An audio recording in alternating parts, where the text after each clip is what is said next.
qualification historique pour le Maroc en quart de finale. Hakimi.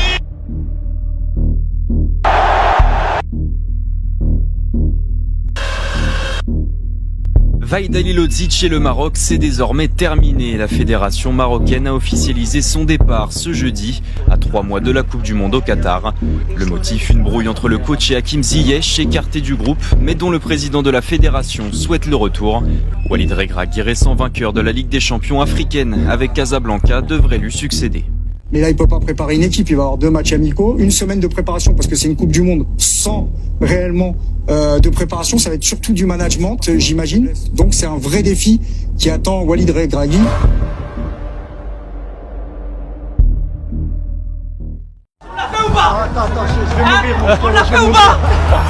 Si comme Walid Regragui vous voulez vous lancer dans la carrière d'entraîneur et choquer le monde entier, je vous...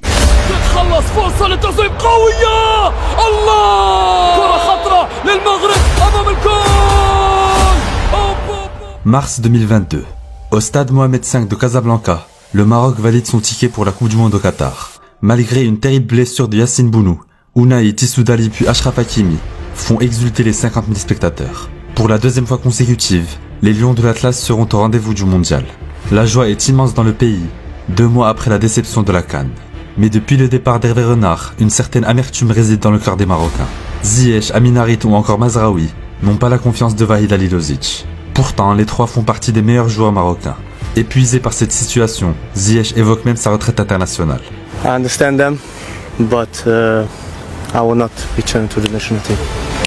Final decision? Yes, my final decision. Pour les attaquants, Hakim Ziyech, Chelsea. La communication بينه وانا كانت claire. شرحت له ملي حنا بغينا les meilleurs joueurs, هو il fait partie des meilleurs joueurs. Quelques mois plus tard, quand Regragui prend les commandes, le malaise disparaît. Ziyech, Mazraoui et Harit sont tous là. Mais le plus important est ailleurs. Contrairement à son prédécesseur, la communication de Walid est très claire et appelle au rassemblement du peuple. Mais en tout cas, on va tout faire pour passer le premier tour. Et je suis persuadé qu'au Qatar, on jouera comme si on jouait à domicile. Donc ça aussi, ça va être, je pense, quelque chose qui va beaucoup nous aider. Puis on a des supporters qui sont très chauds. Donc voilà, la ferveur populaire, ça joue. Un seul objectif, montrer le meilleur visage possible au Qatar. Dès la phase de préparation, le Maroc annonce la couleur.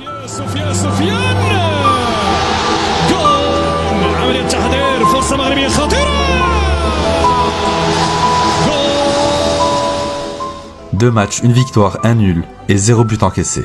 Une défense solide, un style de jeu séduisant porté par un excellent Sofiane Bouffal. Le Maroc est convaincant. L'optimisme renaît chez les supporters. مزيان والركراكي احسن من خليلوزيتش والحمد لله عندنا دابا دراري الشباب اللي عندنا واحد الامال دابا في كاس العالم.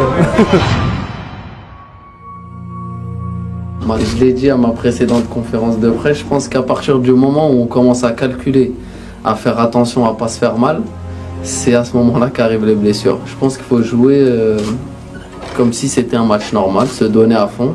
Et c'est en se donnant à fond qu'on évite les blessures. Voilà, rentrer dans les duels à 100% et pas penser à la Coupe du Monde. La Coupe du Monde, elle arrivera après. Et si on doit la faire, tant mieux. Si on doit se faire mal au dernier match, bah c'est le destin, c'est que c'était pas prévu. 14 novembre 2022, dernière ligne droite avant le début du mondial. Les internationaux marocains disputent leur dernier match en club. Les blessures sont craintes et la tension est à son comble. Malheureusement pour Amin Harit, le destin s'acharne. Le ballon arrivera, non, sur Amin Harit sur des assises, c'est faute du Marocain. On va prendre des nouvelles d'Amin Harit. Privés de l'un de ses meilleurs attaquants mais avec la même détermination, les Lions s'envolent pour Doha quelques jours plus tard. Avec la manière, les hommes de Walid finissent leur préparation sur une large victoire face à la Géorgie.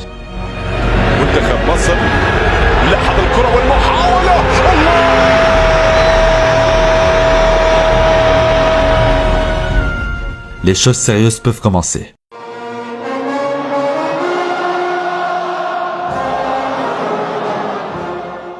Du lourd, dès le premier match. Les Lions affrontent le finaliste du dernier mondial, la Croatie de Modric. Un match âpre et fermé qui montre la solidité défensive de la sélection marocaine. La bataille au milieu de terrain est rude. Amrabat, Amala et Ounahi tiennent tête au milieu croate.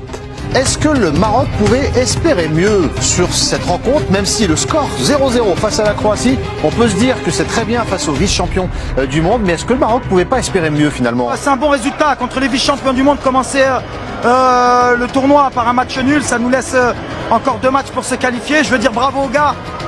C'était compliqué aujourd'hui, mais ils ont montré qu'on était une belle équipe. On va continuer à travailler. Il nous reste 4 jours pour récupérer avant la Belgique. Contre la Belgique au deuxième match, un nul suffit aux Marocains pour s'offrir une finale face au Canada. Mais cet après-midi-là, les Lions choquent le monde entier. Pendant 90 minutes, maîtrise et efficacité sont les maîtres mots de la prestation marocaine. À l'image d'un Amrabat impérial au milieu, les blancs et rouges débordent d'envie et d'énergie. Et ça se voit.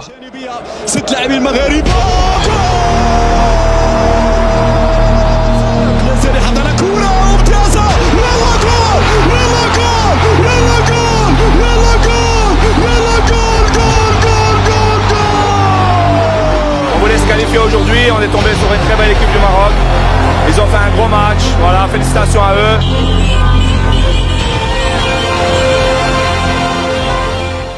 Un pays tout entier exulte. C'est la première victoire du Maroc en Coupe du Monde depuis 24 ans. قلت لكم ديروا النية معنا. سنبدلوا شوية العقلية ديال الشعب المغربي. الكرة سي ليفيكاسيتي ديما كنقولها.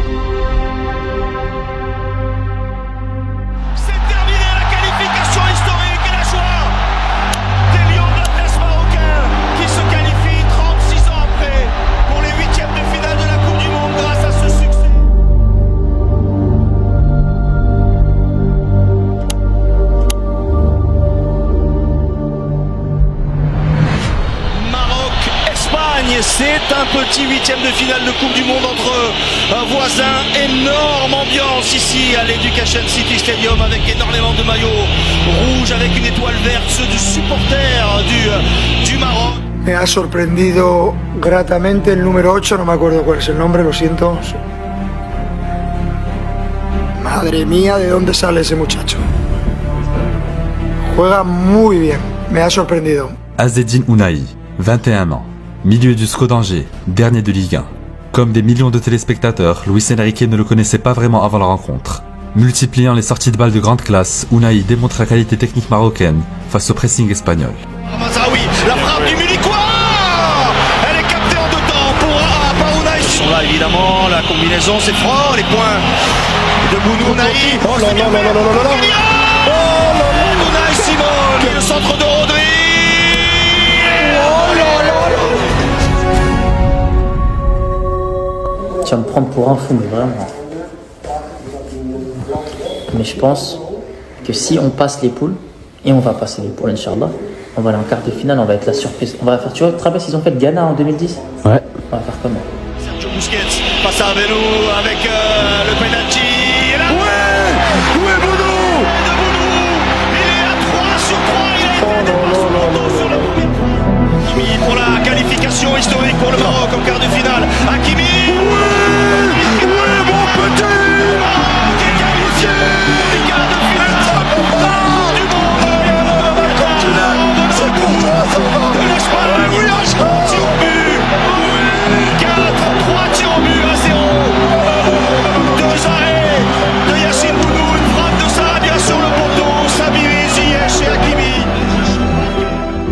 Héroïque, légendaire, Yacine arrête les 3 pénaltys adverses et gravit son nom dans les annales du football africain.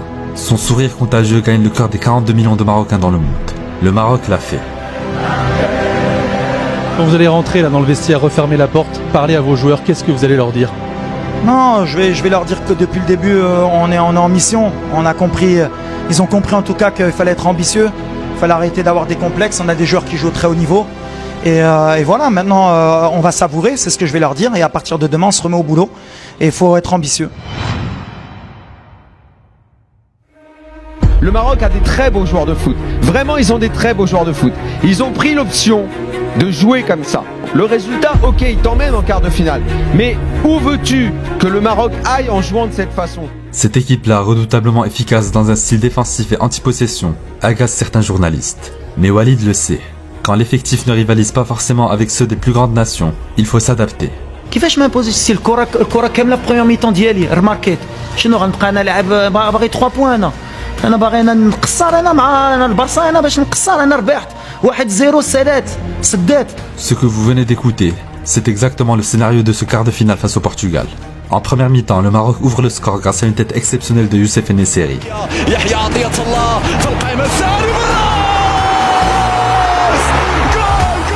1-0 pour les Lions de l'Atlas. Après la pause, malgré l'assaut des Portugais, le mur marocain reste infaillible.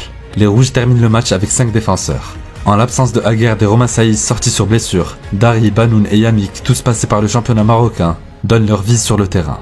Et l'entrée de Cristiano Ronaldo n'y changera rien.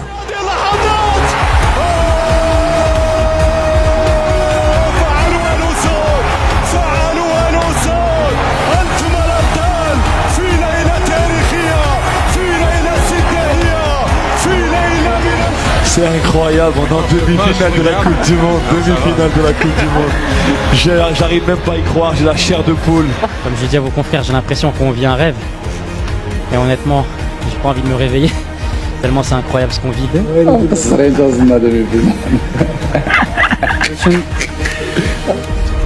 Du Maroc, qui est devenu il y a quelques minutes la toute première nation africaine à se qualifier en demi-finale de Coupe du Monde.